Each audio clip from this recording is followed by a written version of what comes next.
اعوذ باللہ من الشیطان الرجیم بسم اللہ الرحمن الرحیم سپارہ نمبر 3 رکوع نمبر 15 اور 16 کا ترجمہ آج ہم پڑھیں گے۔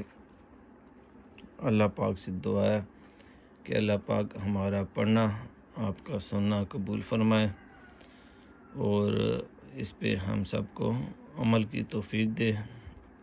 آپ سب سے ریکویسٹ ہے کہ ثواب کی نیت سے سنیں اور اس پہ عمل کریں اور آگے شیئر کرنے صدقہ جاریہ سمجھ کے شروع کرتے ہیں۔ اعوذ باللہ من الشیطان الرجیم بسم اللہ الرحمن الرحیم۔ یا یہ کہ دوسروں کو تمہارے رب کے حضور پیش کرنے کے لیے تمہارے خلاف قوی حجت مل جائے، اے نبی ان سے کہو کہ فضل و شرف اللہ کے اختیار میں ہے، جسے چاہے عطا فرمائے، وہ وسیع النظر ہے اور سب کچھ جانتا ہے۔ اپنی رحمت کے لیے جس کو چاہتا ہے مخصوص کر لیتا ہے اور اس کا فضل بہت بڑا ہے۔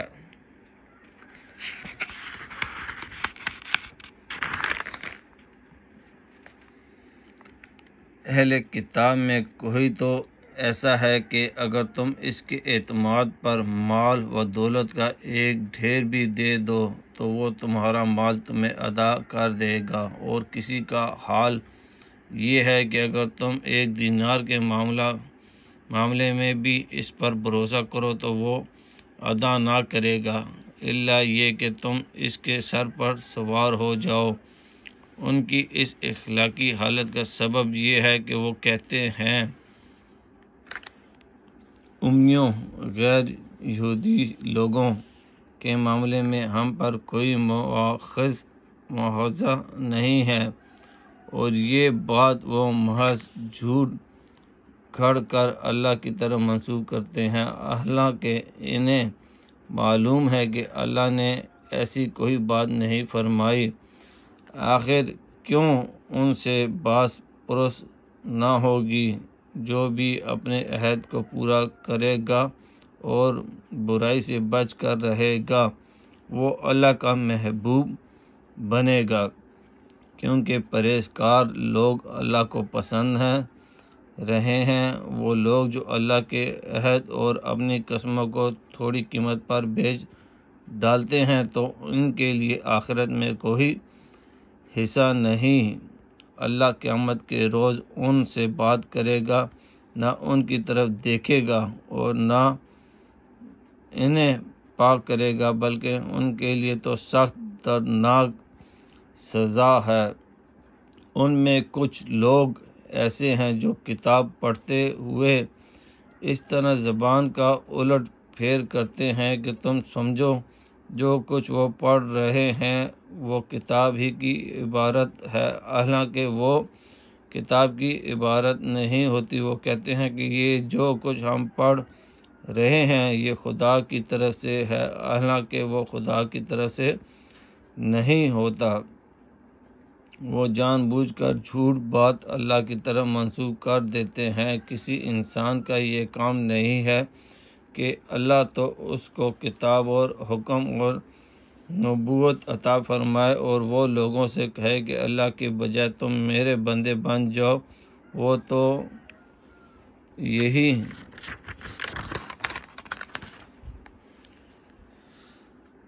کہے گا کہ سچے ربانی بنو، جیسا کہ اس کتاب کی تعلیم کا تقاضا ہے جسے تم پڑھتے اور پڑھاتے ہو۔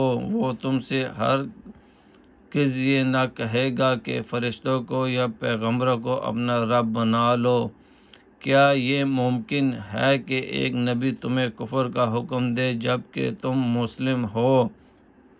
یاد کرو اللہ نے پیغمبروں سے عہد لیا تھا کہ آج میں نے تمہیں کتاب اور حکمت و دانش سے نوازا ہے۔ کل اگر کوئی دوسرا رسول تمہارے پاس اسی تعلیم کی تصدیق کرتا ہوا آئے جو پہلے سے تمہارے پاس موجود ہے تو تم کو اس پر ایمان لانا ہوگا اور اس کی مدد کرنی ہوگی، یہ ارشاد فرما کر اللہ نے پوچھا کیا تم اس کا اقرار کرتے ہو اور اس پر میری طرف سے عہد کی بھاری ذمہ داری اٹھاتے ہو؟ انہوں نے کہا ہاں ہم اقرار کرتے ہیں۔ اللہ نے فرمایا اچھا تو گواہ رہو اور میں بھی تمہارے ساتھ گواہ ہوں۔ اس کے بعد جو اپنے عہد سے پھر جائے وہی فاسق ہے۔ اب کیا یہ لوگ اللہ کی اطاعت کا طریقہ دین اللہ چھوڑ کر کوئی اور طریقہ چاہتے ہیں؟ حالانکہ آسمان و زمین کی ساری چیزیں چاروں ناچار اللہ ہی کی تابع فرما مسلم ہیں اور اسی کی طرف سب کو پلٹنا ہے۔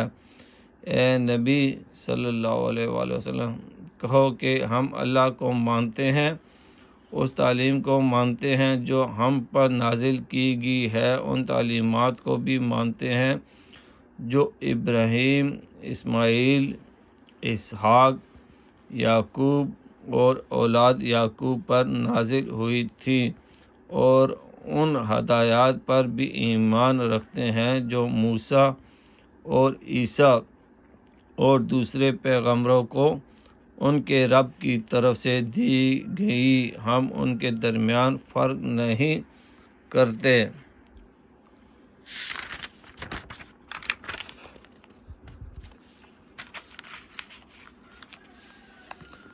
اور ہم اللہ کے تابع فرما مسلم ہیں۔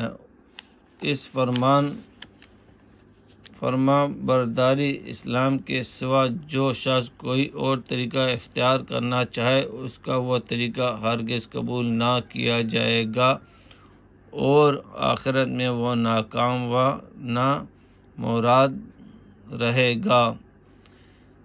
کیسے ہو سکتا ہے کہ اللہ ان لوگوں کو ہدایت بخشے جنہوں نے نعمت ایمان پا لینے کے بعد پھر کفر اختیار کیا، حالانکہ وہ خود اس بات پر گواہی دے چکے ہیں کہ یہ رسول صلی اللہ علیہ وآلہ وسلم حق پر ہیں اور ان کے پاس روشن نشانیاں بھی آ چکی ہیں۔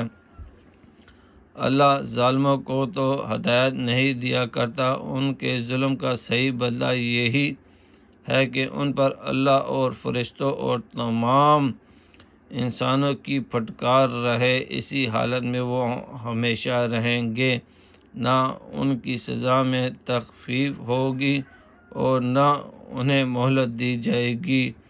البتہ وہ لوگ بچ جائیں گے جو اس کے بعد توبہ کر کے اپنے طرز عمل کی اصلاح کر لیں۔ اللہ بخشنے والا اور رحم فرمانے والا ہے۔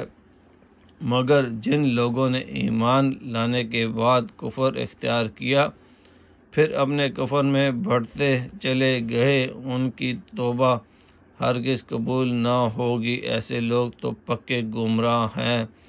یقین رکھو جن لوگوں نے کفر اختیار کیا اور کفر ہی کی حالت میں جان دی، ان میں سے کوئی اگر اپنے آپ کو سزا سے بچانے کے لیے روئے زمین بھر کر بھی سونا